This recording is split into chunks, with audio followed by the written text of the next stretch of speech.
नमस्कार, मी भाग्यश्री प्रधान. माझा महाराष्ट्र न्यूजमध्ये आपलं स्वागत करते.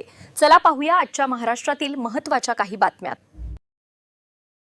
ऐन हंगामात लिंबूचे दर कोसळले, शेतकरी राजा हवालदिल.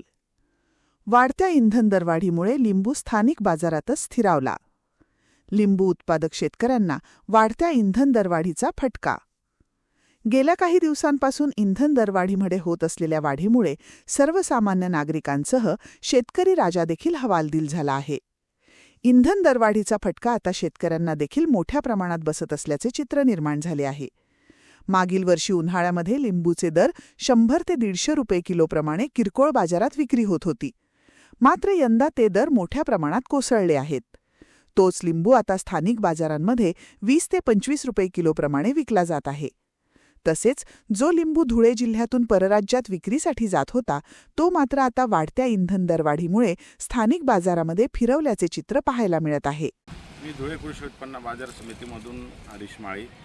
गेल्या काही दिवसापासून जवळपास 15 ते 20 दिवसापासून लिंबूचे दर अत्यंत कोसळलेले आहे. या दिवसात दरवर्षी 100 ते 125 रुपये किलोच्या दराने लिंबूची विक्री होत होती. परंतु ह्यावेळेस डिझेलच्या अफवेमुळे स्थानिक लिंबू हा परराज्यात जात नसल्यामुळे तो या स्थानिक मार्केटातच येत आहे. त्याच्यामुळे प्रचंड आवक वाढलेली आहे. त्यामुळे आता लिंबूचे दर 20 ते 25 रुपये किलोप्रमाणे या ठिकाणी विक्री होत आहे. दरवर्षीच हे दर 100 ते 125 रुपये किलोप्रमाणे जात होते आणि अशीच परिस्थिती आता पुढे राहील. अजून लिंबूचे दर कमी होते. शेतकरी अत्यंत हवालदिल झालेला आहे.